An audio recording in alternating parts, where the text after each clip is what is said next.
Hindi pa naman namin napag-uusapan kung as a unit team,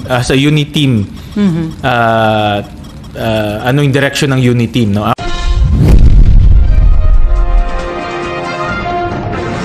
Education sector natin.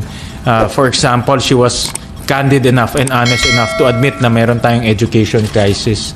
Yung dalawang basic education report niya ay inamin niya na meron tayong education crisis at sinabi niya kung ano yung mga solutions na dapat gawin para maialis natin yung bansa natin sa education crisis. So yung mga solutions, marami doon na umpisahan na. Kaya importante mapagpatuloy yun dahil itong education crisis natin hindi rin makakabuti kung palit tayo ng polisiya. So, maganda pa yun, sir, na magkaroon pa ng 1 month na turnover kasi ang effectivity, July 19, it means may 1 month pa para ho sa pag-turnover sa magiging bagong DepEd Secretary. Yeah, typically sa mga ganitong resignation, meron talagang turnover yan. At importante na maayos yung turnover at importante rin na ma-explain mabuti doon sa magiging bagong education secretary ano yung mga naumpisahan na sa education sector at ano na yung mga napag-usapan sa pagitan ng EDCOM at ng Department of Education.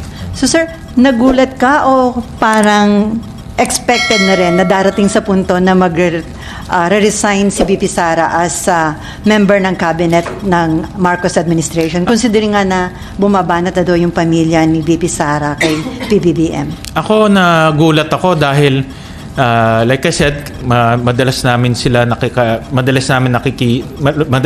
nakakapag-interact with the Department of Education at tuwing humingi kami ng panahon sa Department of Education, in full force sila. Like last week, merong activity yung alternative learning system, full force yung Department of Education. Kaya wala naman akong nakitang problema pagdating sa Department of Education. Nakakagulat rin ako. Do you think magiging maayos pa rin yung working relation ng Pangulo at ni VP Sara? Hindi ko masasagot yan. I cannot answer that dahil yan ay sa pagitan nilang dalawa. Ang masasagot ko lang yung aking working relationship with VP Sara as the Department of Education Secretary at yung kanyang team. And sino sa tingin niyo, sir, yung qualified to replace VP Sara sa DepEd?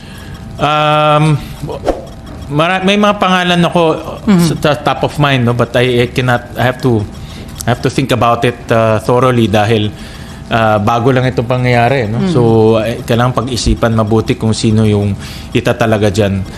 Itong importante kasi isang pangunahing dahilan kung bakit itinalaga si Vice President Sara is because binibigyan ng Pangulo priority yung education sector. So yung pangalawa sa pinakamataas na posisyon sa ating bansa ay concurrently the Education Secretary. So ganyang kahalaga ang education sa kanya. At on top of that, importante rin yung political will ng isang vice president.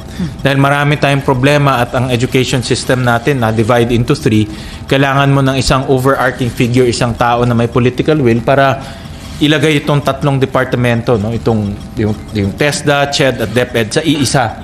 At kung merong mga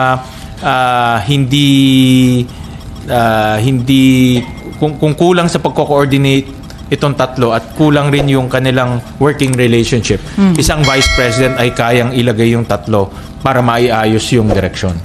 And sir, do you think sa resignation ni VP Sara, buwag na yung unity team? Wala na yung unity team? I'm part of the unity team kasi diba last 2022 I ran under the unity team ticket. Hindi pa naman namin napag-uusapan kung as a unit team, ano yung direction ng unit team, no? After the election, very loose yung amin pag-uusap. So, tingin ko maaga pa para sabihin kung ano yung magiging kalalabasan ng unit team.